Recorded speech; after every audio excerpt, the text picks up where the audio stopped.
You are listening to RudolfSteinerAudio.com. If you are listening to the podcast of this, it is located at rudolfsteiner.podbean.com. Please consider becoming a patron. You are listening to RudolfSteinerAudio.com. This is a reading of a cycle of lectures by Rudolf Steiner, entitled True and False Paths in Spiritual Investigation, translated by A.H. Parker. This is Lecture 9, entitled Abnormal Paths into the Spiritual World and Their Transformation. We began these lectures with an inquiry into our normal dream life, and from here we moved on to a consideration of further states of consciousness, which enable us to enter into worlds other than the one we inhabit between birth and death. Finally, we discussed mediumistic consciousness, the consciousness which man experiences in a somnambulistic condition, for the mediumistic state is always of this nature. Now, both kinds of experience, those of the dream and of somnambulism, are conditions of the soul which are also found in their true form in normal life. It is only when they are intensified that they lead into true or false channels. Today we will examine our dream life once again. We have seen that when man in normal consciousness passes over from the waking state into sleep, he is subject to dreams, and that his astral body registers during the latter state an after vibration of his experiences in the etheric and physical bodies. Then follow the chaotic, indeed extraordinary dream experiences, which only an initiate can rightly interpret, because the man who does not penetrate more deeply into the nature of the spiritual world is simply bewildered by these normally chaotic experiences. But we have also seen how through exercises in meditation and concentration, the weft of dream life can be interwoven with the woof of higher consciousness.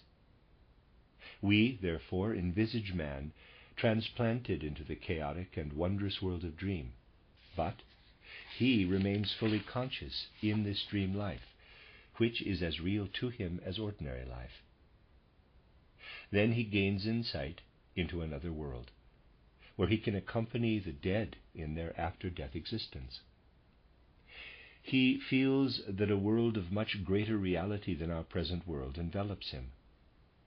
The question now is, what is the real nature of the world he now contacts? I have already spoken about this, but today I would like to touch upon this question from a different angle. I described how there once lived on earth illustrious teachers who did not inhabit physical bodies, but only subtle etheric bodies, and were able, therefore, to incarnate in the ether surrounding the earth. They instructed men through inspiration and laid the foundations of the primordial culture on earth. When we look back into these ancient times with the appropriate condition of consciousness, we find these primeval spiritual teachers sharing the life of mankind.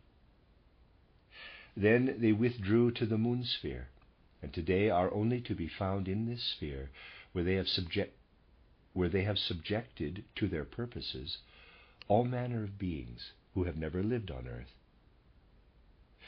They live amongst these elementary beings and work upon human beings who have passed through the gates of death, instructing them how to acquit themselves in relation to their karma. These are the beings with whom we are concerned when we first enter the spiritual world. Just as we cannot ignore society and social relationships in our life on earth, so we must cooperate with these other beings in order to attain higher knowledge. And it is with the help of these moon beings, who were once the primeval teachers of humanity on earth, and the beings whom they have taken into their service, that we investigate the spiritual world immediately adjacent to our own. It is there that we find the key to earlier earth epochs and to the earlier incarnations of human beings. we can then discover personalities who once lived on earth, and with whom we either had or had not karmic connections. In order to illustrate this, I pointed out how by further developing this level of consciousness, we gradually contact earthly beings, such as Brunetto Latini, Dante, Alanus ab Insulis, and others who are no longer incarnated on earth today. This state of consciousness is therefore an illumination, a translucence of the dream state. In ordinary life, the dream state represents, so to speak, only the rudimentary beginnings of this state. Now, it is very easy to show the difference between the initiate and the man living at the ordinary level of consciousness. Under normal conditions of sleep, man's physical and etheric bodies are left behind, whilst his astral body and ego are outside his body. In the dream state experience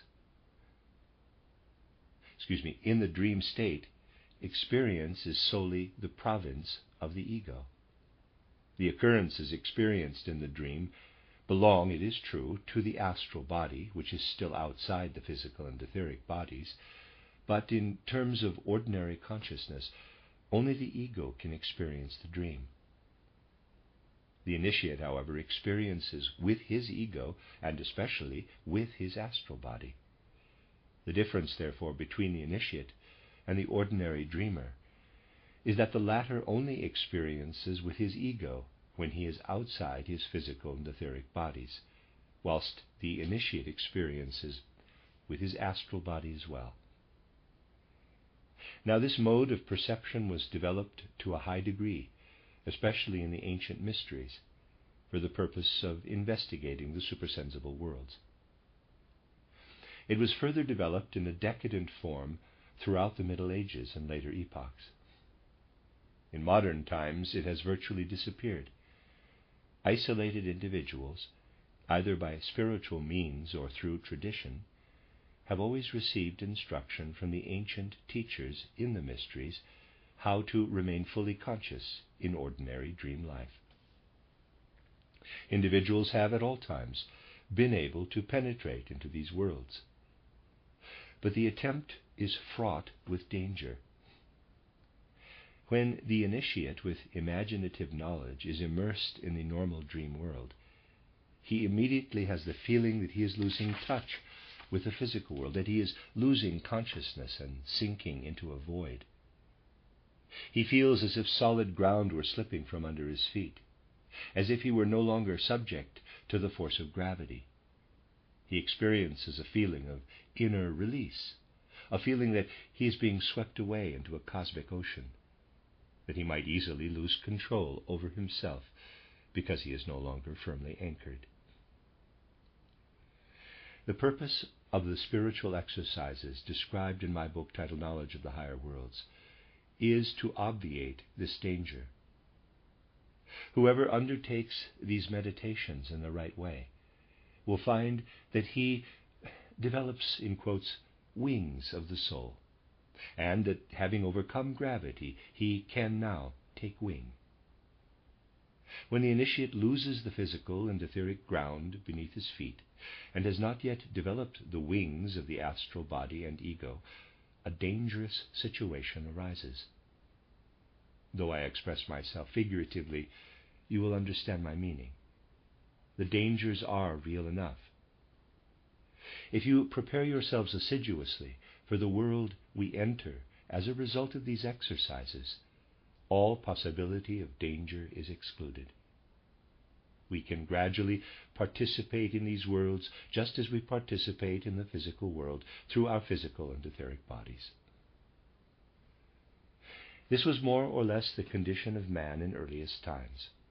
Today, we have to achieve this condition through the practice of spiritual exercises. The makeup of primordial man was such that in contrast to our waking consciousness, he enjoyed a natural condition of spiritual vision, such as I have described amongst the Chaldeans, and a condition that could not be equated with our dream state, but was a form of imaginative perception. When confronted by another human being, a man perceived not only his physical contours, but had a dreamlike impression of the aura around him. It was the true aura, not merely a subjective illusion.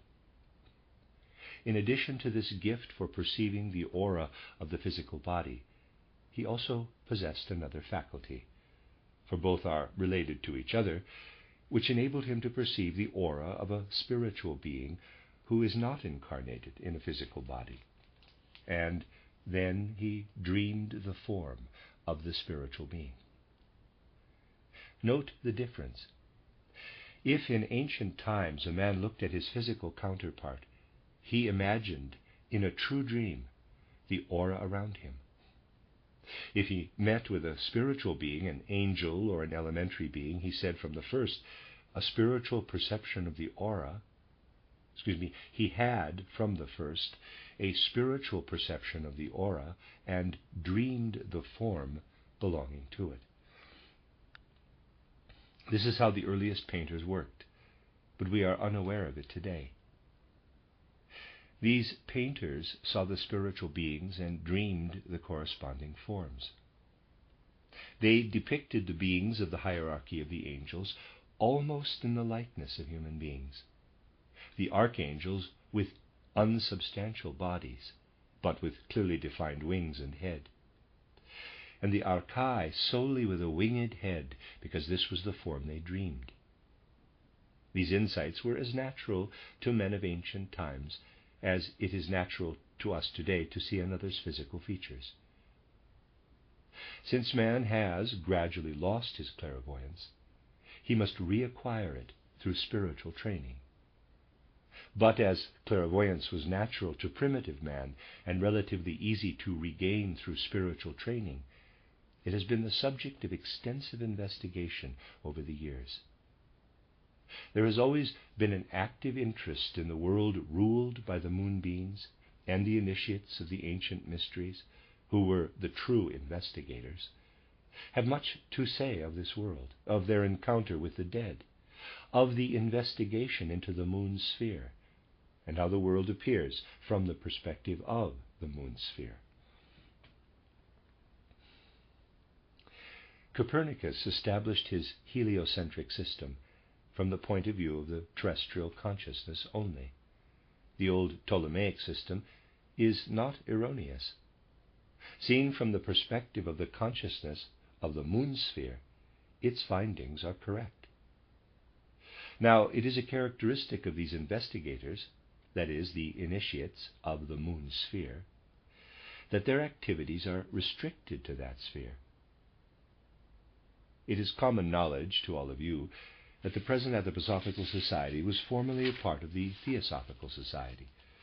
The Theosophical Society, which is similar to many societies of a kindred nature that have been founded in the course of recent years, has accumulated an abundant literature. If you refer to this literature, you will find, whether rightly or wrongly is immaterial for the moment, that it describes the world of which I am now speaking, the moon sphere, the world that we investigate in conjunction with the moon beings. When it was proposed that I should work in the Theosophical Society, it had important implications for me. Although I was faced with certain difficulties at first, for in the Theosophical Society I found investigations and a literature which were limited solely to this moon sphere. Undoubtedly, this material contains much that is incorrect, but much that is highly important and unique, especially in the writings of H.P. Blavatsky.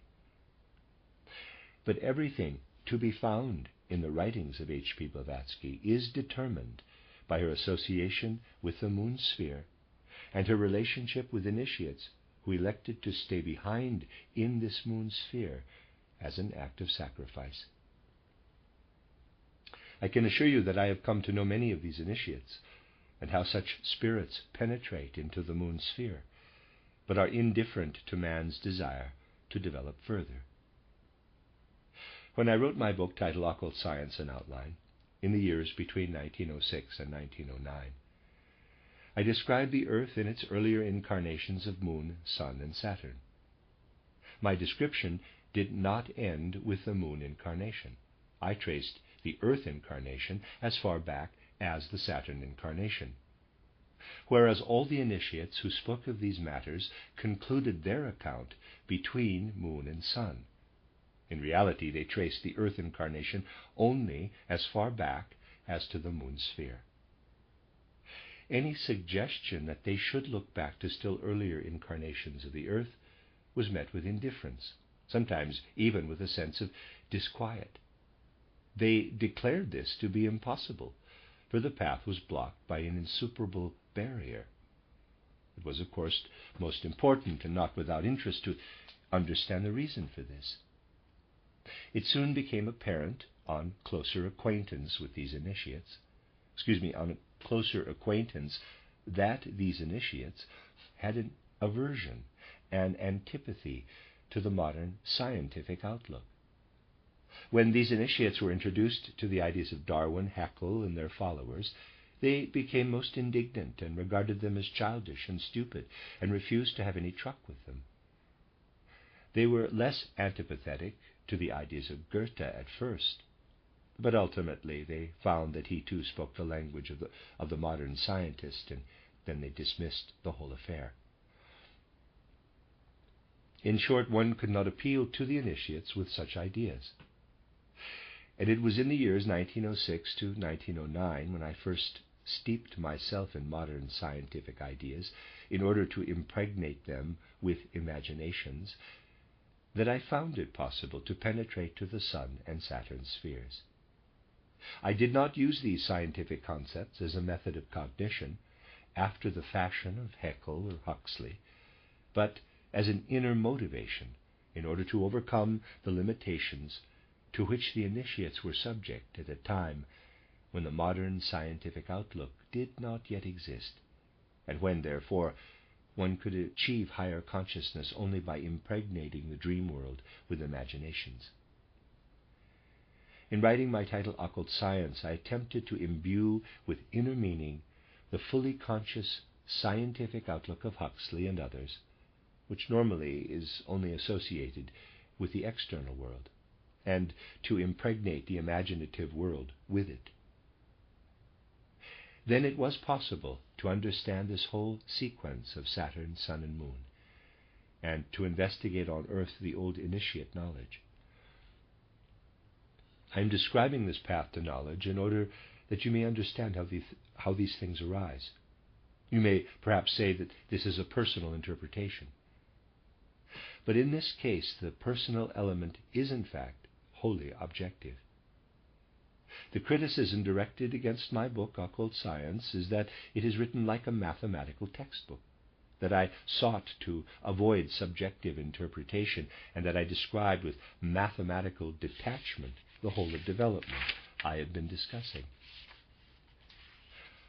Nonetheless, this path is precisely as I have described it. Its origin lay in the circumstance that the modality of thought, which has existed since the time of Copernicus and Galileo, and which was enriched by Goethe, was combined with the same disposition of soul that is normally present in imagination. Thus it was possible to trace back this sphere that had always been accessible to the initiates to its origin in Saturn. From this example, you will appreciate perhaps how important it is to approach these matters not in a vague, haphazard fashion, but with clear and conscious deliberation, to introduce a note of caution where thoughtlessness so easily takes over. Under normal conditions, the dream life is in contact with the ego only. But here we have an example where it contacts the astral body also. To the question, what is the difference between modern natural science and the information I have given in occult science? I would reply, the modern scientist can only appeal to the ego and begins to dream the moment he surrenders his ego, whilst I was able to take over into the dream life the concepts of natural science, to direct the astral body into the worlds I had to describe. This is a path which can be described to you exactly, and will serve as an example to indicate perhaps more precisely how the true paths differ from the false. The condition diametrically opposed to the dream state is that of somnambulism and mediumism. The dreamer lives wholly in his ego and astral body. Even though he has no conscious perceptions in the astral body, he nevertheless lives within it. He lives wholly in his ego and astral body outside his physical and etheric bodies. He is thrust down into, immersed in his own being, and his own being is then affiliated to other worlds. Thus the dreamer is submerged, so to speak, in his own being, and hence is immersed in the cosmos, and to a certain extent also in his physical organism. The precise opposite is the case with the medium and somnambulist. Man is only in a mediumistic or somnambulistic condition when his ego and astral body are outside his physical and etheric bodies. But in this case, as I have pointed out, his ego and astral body are possessed by an alien being. Thus we have the medium or somnambulist with his physical being, but the ego and astral body are outside the physical and etheric bodies. The ego and astral body are suppressed, for another being takes them over. Consequently, the medium cannot influence the physical and etheric bodies in the right way. Even when we are in dreamless sleep, for instance, we exert an effect upon the physical and etheric bodies. In waking life, we permeate our physical and etheric bodies from within. In sleep, we protect them from incursions from without. This no longer applies to the somnambulist. The medium or somnambulist has no control over his physical and etheric bodies. They are, so to speak, deserted territory. When a man is endowed with the constitution of soul that is normal for our time, it is the forces of the plants and minerals alone that have an influence upon his physical and etheric bodies. If the forces of the minerals, that is, of the mineral earth, did not influence our physical body, we should be unable to walk or move around, because we are dependent upon these forces. It is permissible to share the world of the mineral forces, that is the normal condition, but they must not enter into the etheric body. The same applies to the plants. It is permissible for the forces of the plants still to work, to a certain extent, upon the etheric body, although not too strongly. But the forces that stimulate sensation in the animal and the forces of another human being should no longer be permitted to influence the physical body of man, and especially his etheric body. Because the physical and etheric bodies of the medium or somnambulist are deserted, the animal and terrestrial human forces work upon the medium or somnambulist. The physical and etheric bodies become influenced by suggestion. Just as thought passes from the dream into the environment, so in this case the will is detached from the human being and merges into the environment. We can suggest to the medium or somnambulist that he should stand up and walk. If we offer him a potato, we can suggest that it is a tasty pear, and so on. As human beings, when we suggestionize the medium or somnambulist, we make direct contact with the physical body and hence with the etheric body. The medium and somnambulist bear within them, in their etheric body, their physical environment, which should be reflected only in the physical body, as is the case with normal man. Normal man, therefore, surrenders himself in a dreamlike state to his inner spiritual world, the medium to the external world of nature. Now, mediumism or somnambulism is a normal condition, insofar as the condition itself is normal. For the ability to move about, to seize hold of objects, to be able to perform any kind of external action, is a magico-somnambulistic achievement on the part of everyone. But this activity must be limited to the physical body. It must not find its way into the etheric body. Otherwise, the normal passes over into the abnormal. And so the dreamer lives entirely within his own being. The medium or somnambulist is outside his being.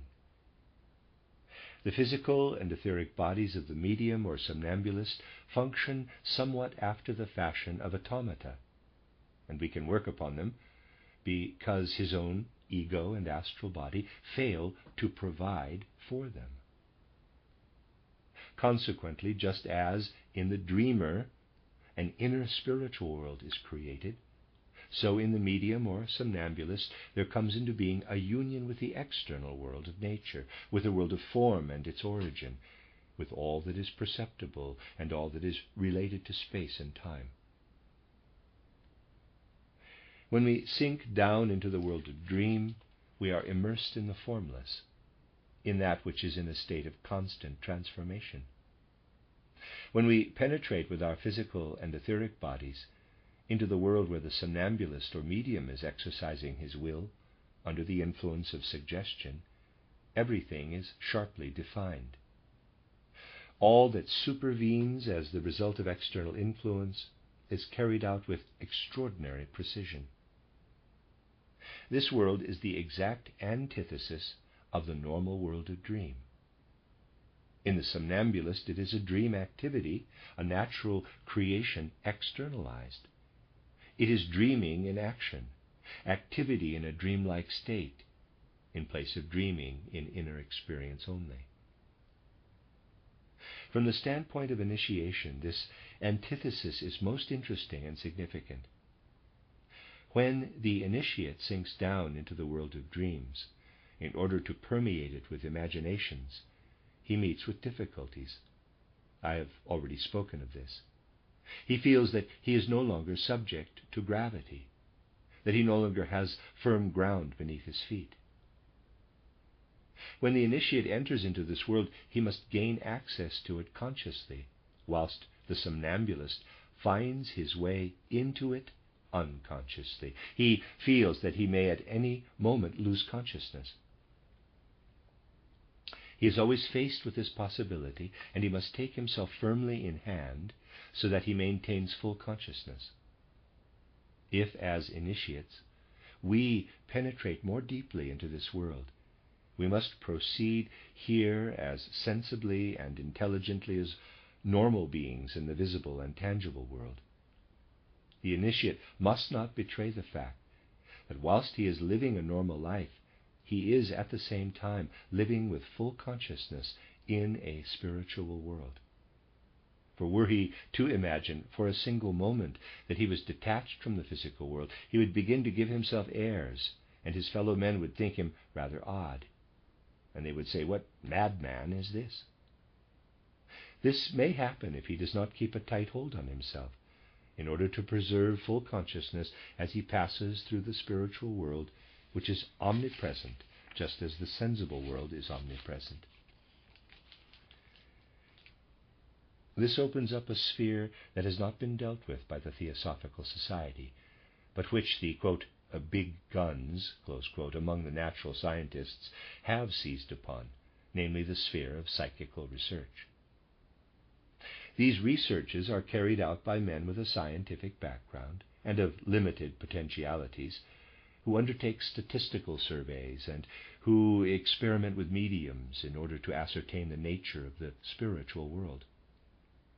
In all kinds of societies, and from different points of view, attempts are now being made to investigate objectively what processes are involved when a man moves his limbs or reacts, not with his normal consciousness, but with a diminished or totally obliterated consciousness, at a time when other beings have taken possession of his soul. The reactions of those whose consciousness has been damped down in this way are thus recorded. The suggestion has even been made by enthusiasts for this kind of investigation that I, together with the fruits of my investigations, should put myself at their disposal in their laboratories, in order that they may be able to investigate objectively the phenomena of the inner world.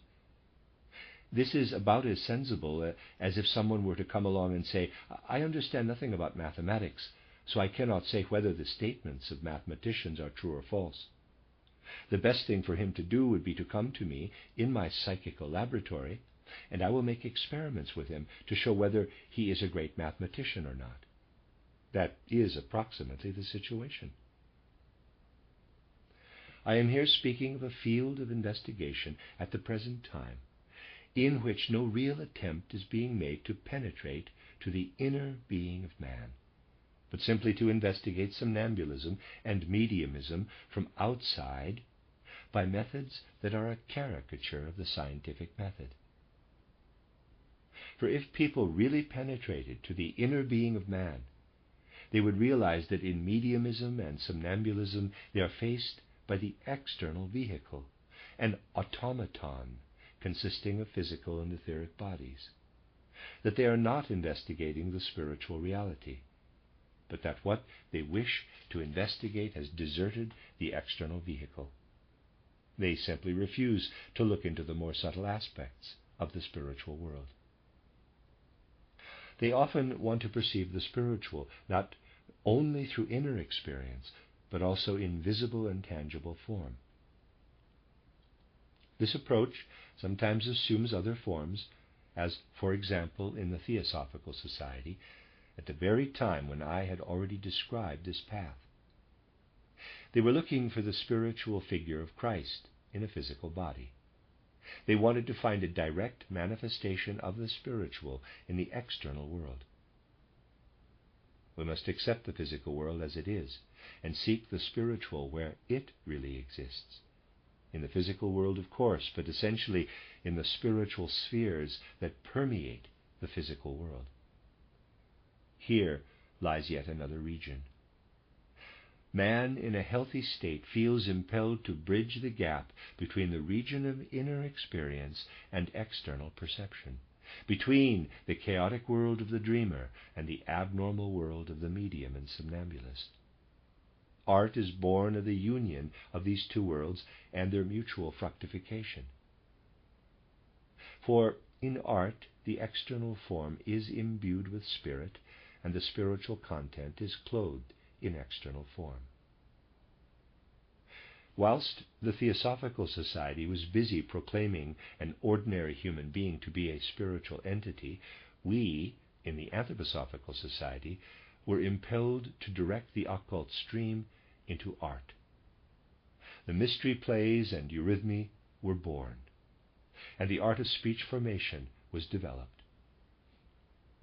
These and similar developments in the Anthroposophical Society were the fruits of the impulse to bridge the gap between the spiritual and the physical, so that consciousness bridges the chaotic world of dream and the chaotic world of the medium or somnambulist. In art, these two worlds are consciously merged. Someday this will be understood. People will understand the purpose of our endeavors when speech formation, as practiced by Frau Marie Steiner, shall be restored to the level it once enjoyed, when men were still instinctively spiritual. For them, rhythm and measure in speech were more important than empty, abstract diction. These must be revived again. And eurythmy restores to us again man unfolding before us through movement, man as he really is, as a being of soul and spirit. This is what we learn from eurythmy. In art, therefore, we have had first of all to build a bridge from the world in which the dreamer wanders aimlessly to the world in which the medium or somnambulist blindly stumbles around. In our present materialistic age, the dreamer is left to his solitary reflections and knows nothing of configurations and material forms which express and reveal the spiritual. And the somnambulist lives his life caring little whether he enjoys a medium's fame or whether he invents theories of an ideal state like the Bolshevists and, like the medium, projects all kinds of manifestations into the world around. Both dreamer and somnambulist share the life of the contemporary world without the slightest suspicion of the existence of the spiritual.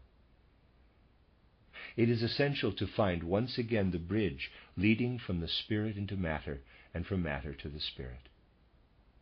In the sphere of art, we must first build this bridge so that we no longer stumble and drift along in a semi-conscious state, but develop a sense for art through spiritual movements which are not of the normal kind.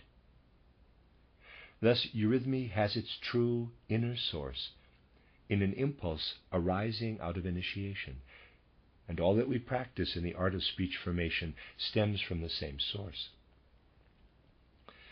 And when the forthcoming course on dramatic art is held at Dornach, we shall try to restore once again the spiritual image of dramatic art.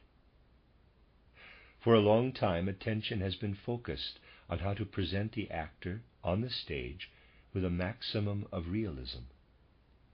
In the 90s, discussions on this subject were simply comic. The question was discussed, and naturalism finally won the day, whether Schiller's characters should declaim their heroic lines with their hands in their trouser pockets, because that was the contemporary fashion.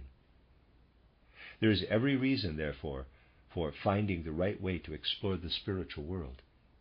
It is a sound principle to follow the path of art. It is most important to transcend the ancient initiation science that was steeped in the moon mysteries and everything pertaining to them, and to develop that inner condition of soul that can only be reached when the achievements of natural science, I am referring in this context to the intellectual conquests of natural science, can be used to fructify the occult knowledge of the initiate. On the other hand, it is equally important to make a special field of research. Let me read that again. On the other hand, it is equally important to make a special field of research the confused dilettante experiments which are undertaken in order to ascertain what takes place in the ectoplasmic forms when, in trance condition, the somnambulist or medium is possessed by elementary beings.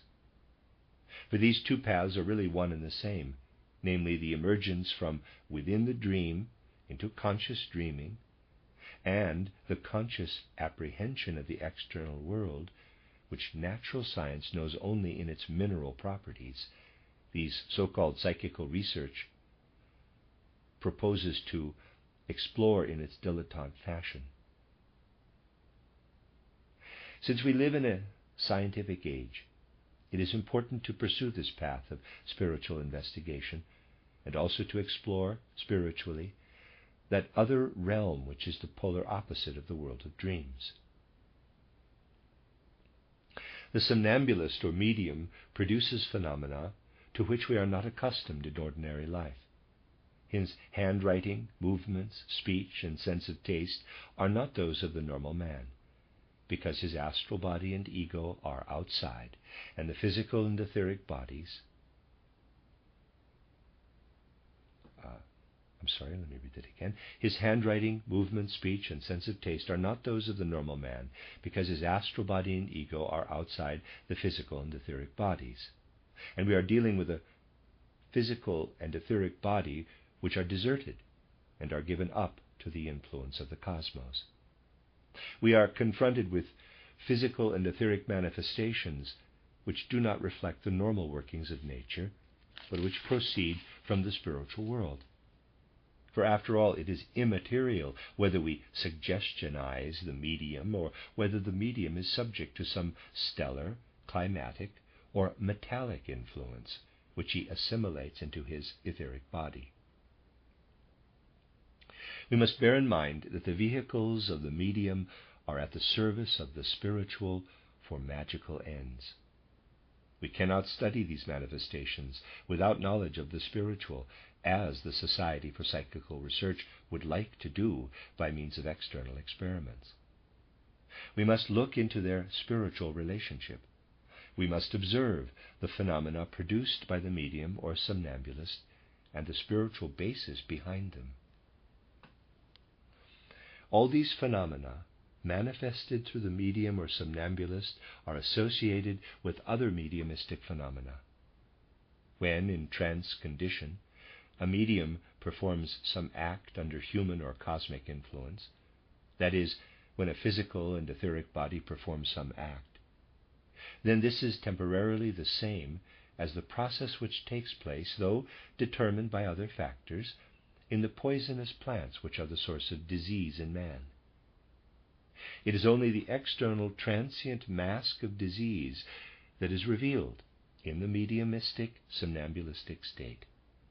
From a certain point of view, and we shall have to discuss this in greater detail in the course of the next lectures, we can see in the phenomena of mediumism and somnambulism, there is no necessity to do so, but it is always possible, what is happening in the person who is ill, because his ego and astral body have withdrawn in some abnormal way from an organ or from the whole organism and have been replaced by other spiritual influences. Since men were aware of this relationship in ancient times, the mysteries were always associated with medicine. And because people were not so inquisitive as today, they never felt the need to be interested in mediums and somnambulists, for they were familiar with their activities, just as they were familiar with the conditions of disease. They approached these matters more from the medical point of view. It is a standpoint that we must acquire once again. And the other path, which approaches the spiritual through natural phenomena, through natural science, in dilettante fashion, must be pursued in the right way. All phenomena, and particularly everything that is expressed through the pathological states of men and animals, must be reviewed again in the right perspective. Only then shall we be in a position to investigate the phenomena which the Society for Psychical Research would like to explore. And this field of investigation has now been opened up by the Anthroposophical Society. We've been able to study pathological phenomena in such a way that through them the door to the spiritual world has been opened. This has become possible because Dr. Ita Wegman and I endeavored to develop along the right lines this field of investigation that had been ignored by psychical research. And also because Ita Wegman possesses not only the knowledge of a qualified doctor, but also those intuitive therapeutic gifts which lead directly from observation of the clinical picture to spiritual insight and thence to genuine therapy. Here then lies the path that must be followed in order to explore the region that I have indicated. Through our efforts we hope to develop a genuine initiation medicine, which itself is an initiation natural science. Thus the true path, in contradistinction to the many false paths, will be demonstrated to all. And the first volume of the book written by Dr. Wegman and myself will indicate the steps that must be undertaken. In this connection, it would be well to point out perhaps that the differences between the true and false paths can best be illustrated by examples. I said previously that a path to art must be found that will link once again the sphere of the spiritual with the sphere of natural science.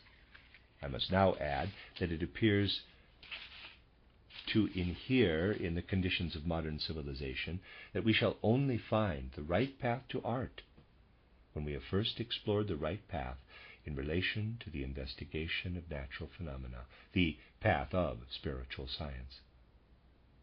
For in the sphere of art today, mankind is so far removed from building the bridge of which I have spoken that it can only be persuaded of the active permeation of art by the Spirit when it can be finally convinced of the activity of the spiritual that can be seen especially in the genesis of the pathological. when there is clear evidence of how the Spirit operates and reveals itself in matter. When mankind becomes aware of the activity of the spiritual in the kingdom of nature, then it may perhaps be possible to arouse sufficient wholehearted enthusiasm for the idea that the spiritual can be presented directly to the world in the form of works of art. I will speak further on these matters tomorrow. The end of Lecture 9.